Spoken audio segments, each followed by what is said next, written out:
Welcome, age of vintage society. In life everyone aspires for greatness, and great personalities often talk about a special kind of accomplishment that very few got lucky with. Paul Newman is one person whose greatness is often talked about as a symbol of holistic success, won through resilience, dedication and patience. He remains an inspiration to many as an accomplished actor, philanthropist, race car professional and seasoned entrepreneur, perhaps a passionate lover too. How Paul Newman spent $570 million. Make sure to watch the video until the end and leave your thoughts in the comments. If you are new here, join our wonderful community by subscribing to the Age of Vintage channel. If there's a name that is synonymous with an all-round greatness, Paul Newman comes to hand. He is not just a legend, he is a man whose step-by-step journey to stardom will continue to inspire others, especially aspiring actors with a passion for the craft. Those very fortunate to have him around them at the time have described him as one who was not afraid to do whatever it takes to accomplish his career goal, lifestyle and personal relationships with others, even at the expense of his comfort. He was not just famous for his contribution to the American entertainment industry as an actor and film director. He has written his name in gold as a philanthropist and a seasoned entrepreneur. Let us not also forget, of course, his contribution to race car driving, all of which have given him a perfect place as a genius of his time, as symbolized in the very many awards to his credit. Winning Academy Award, BAFTA, 3 Golden Globe Awards, Screen Actors Guild Award and Primetime Emmy Award, among others, at different times, did not just make him an epitome of attraction, it says a lot about a man that got to his destination. With a Bachelor of Arts degree in drama and economics in 1949, young Newman was set for an exploit. When he made his Broadway entrance in William Ing's Picnic, followed by a few other minor parts, almost everyone could see the hidden talent in him. Irrespective of the fact it was years before he got proper recognition, his passion for what he does is unmatched. He co-founded a food company known as Newman's Own, which became instrumental to his success as a humanitarian. Together with other of his projects, like that in 1988, the Serious Fun Children's Network that he used to wonderfully give back to society, Newman's special contribution to race car sports earned him many nationwide championship medals as a driver. But like all humans, Paul Newman has his bad side. As he pursues his vision, he sometimes found himself in trouble, like his Ohio University incident that made him switch his study to Kenyon College in Gambia, Ohio. Married twice in his lifetime, Newman has an enviable marital relationship with his second wife, as the duo celebrated their 50 years together in a union that produced 3 kids before his death. This passionate fulfillment in career and family distinguished him from his mates and made him a model that is worthy of emulation. Newman's first marriage appeared destined to fail immediately after he got things going with Joanne Woodward. It was reported that Jacqueline White and Newman broke up in 1958 after initial objections by White. Actress Woodward and Newman had taken part together in many movies that drew them closer even before they finally got married. As a business-minded fellow, Newman had to train himself in car racing, got what he needed and became a master in it, and equally received financial and professional recognition from the sports. This is an aspect of his strong desire to make things happen when everything looks very gloomy and difficult. On hearing how long they were together as husband and wife, one would wonder if they ever have a divorce-threatening challenges as they rode along. Of course such is inevitable, but the outstanding issue is how they were able to overcome the marital hurricane. Prominent among their nuptial challenges was the once rumoured secret affair about Newman sometime in the 1960s that almost tore them apart. Yet the couple did not just throw the tales into the dustbin, they came out of it very strong. Fans will recall how Woodward responded to the issues when asked about how they managed to stay married despite the odds. "We really liked each other. We could tell each other anything without fear of ridicule or rejection," she had said. Paul Leonard Newman was born in Shaker Heights, Ohio, an area in Cleveland, on the 26th of January 1925 by Teresa Garth and Arthur Sigmund Newman, Sr. of Hungarian Jewish origin. Newman, who was the second son of his mother, considered himself a Jew, although he did not follow any religion as an adult. Newman showed interest in Playhouse as a young lad, and by the age of 10 he has already gotten a slot in a stage production, St. George and the Dragon, at the Cleveland Playhouse. He would always be remembered by Curtain Puller's Kids Theatre programme. When he left Shaker Heights High School in 1943, he joined Ohio University for further reading, but for an unfortunate issue that made him abandon the Institute for Kenyon College. Newman's exploit is not just in the entertainment industry. He was serving in the United States Navy during World War II, but had to leave against his will when his colour blindness issue came up. Training and qualifying later as an aviation radioman and rear gunner, Newman proceeded to Barbers Point, Hawaii, where he was assigned to Pacific-based replacement torpedo squadrons VT-98, VT-99 and VT-100.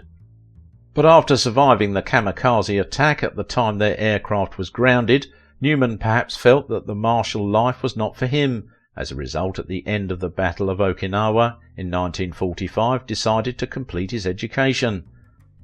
He was privileged to have acquired some kind of formal knowledge of theatre that also helped his career growth. After obtaining a Bachelor of Arts degree in Drama and Economics from Kenyon College in 1949, he got enrolled in the Yale School of Drama before being tutored at the Actors Studio by Lee Strasberg.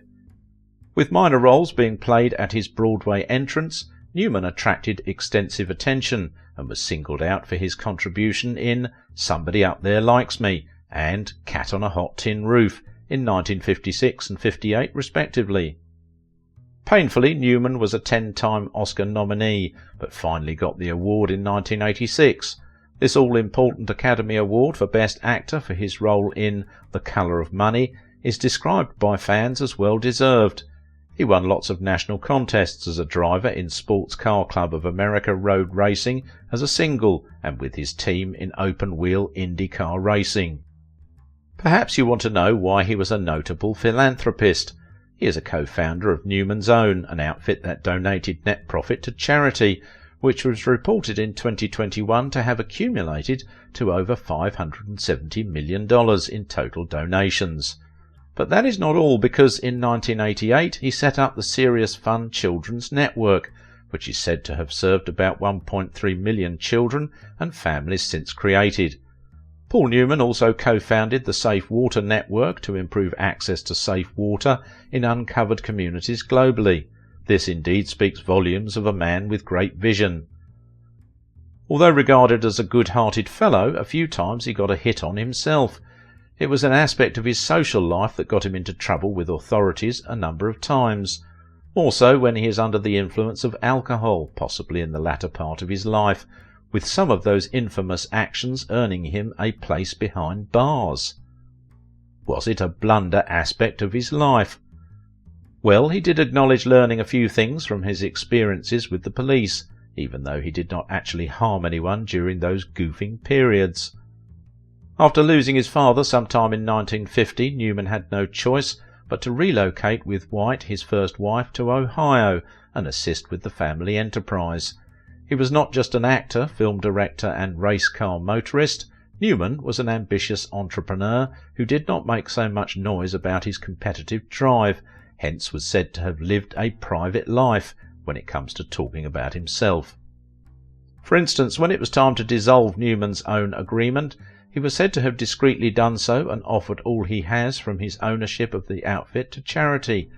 There were also reports of him battling cancer in 2008, which he never talked about, making critics see him as one who is extremely self-conscious about his personal life. How did Newman manage his career, fame and family life? He is that person who does not talk about himself being famous or brags about his humanitarian contribution.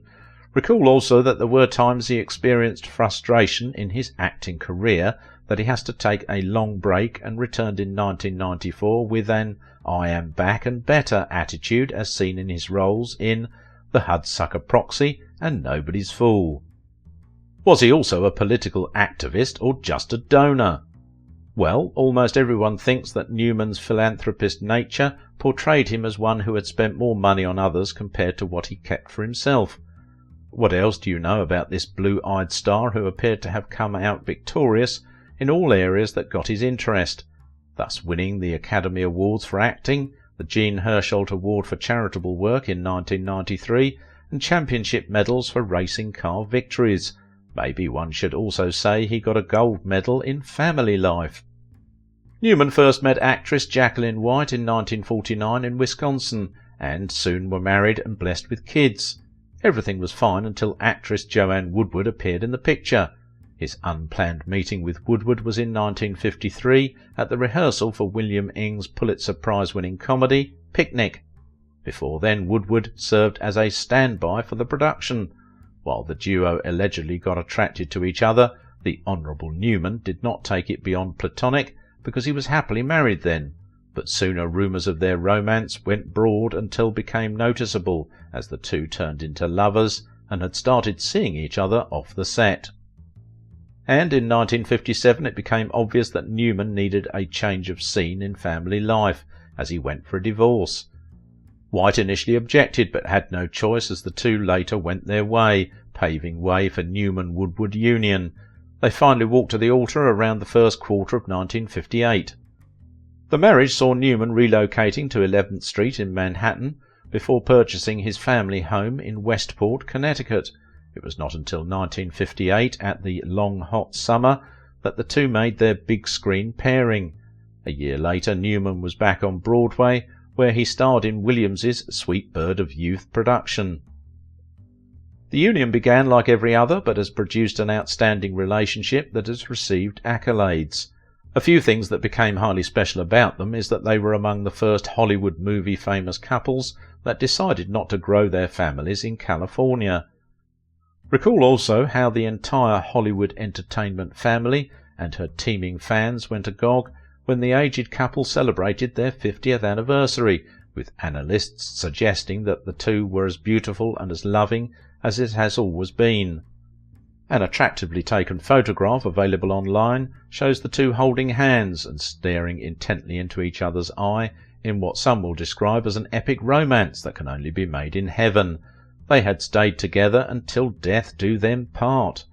Woodward, in her famous comment, had described him as very good-looking and very sexy and all of those things, but all of that goes out the window. What is finally left is somebody who does keep me laughing. At the same time, Newman had likened their bonding success to a mix of lust, respect, patience and determination. A lot of people have described his devotion to his family, and in particular his wife, as a novelty. Those who followed his activities before his death will remember his famous answer on his opinion about infidelity, which he said that it was not necessary to go looking for a hamburger outside when you have got a steak at home. Paul Newman may not be the best of his kind, but he definitely did his best to live a life worthy of recommendation, the life that earned him national and international recognition. His retirement from acting in 2007 is for many a job well done. As they say, it is highly innovative for a man to know when his strength can no longer serve him well. Newman did acknowledge this when he said, "I'm not able to work any more as an actor at the level I would want to. This unmatched talent will be remembered for a robust display of confidence, dedication, and creative ingenuity that characterise his journey to prominence, together with a humanitarian nature that saw him living selflessly." He retired, but was not tired, because he still planned to direct a film, perhaps a more comfortable side of the business, but had to stop on health grounds. With all the rumours that would follow, Newman remained steadfast in what he believed. Described as a private man, Newman kept a low profile about his illness, conceivably the reason for the earlier decision to live outside California with his family all these years and out of the spotlight. But sadly he had to surrender to cancer in September 2008, amid surprise to millions of fans.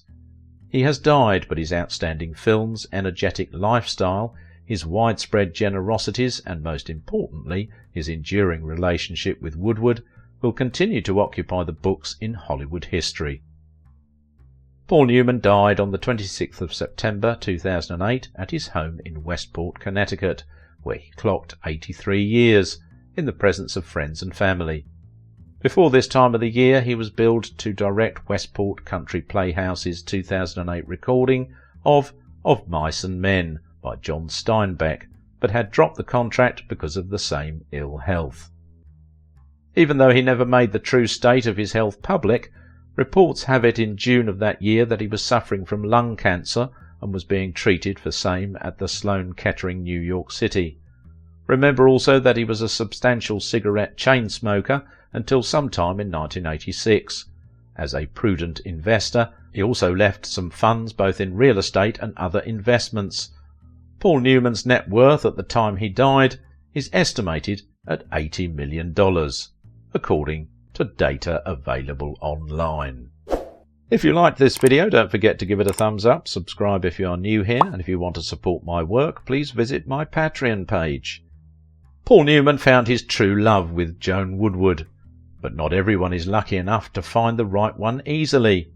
How Gary Cooper got into trouble with seducing multiple women. Watch this video and find out.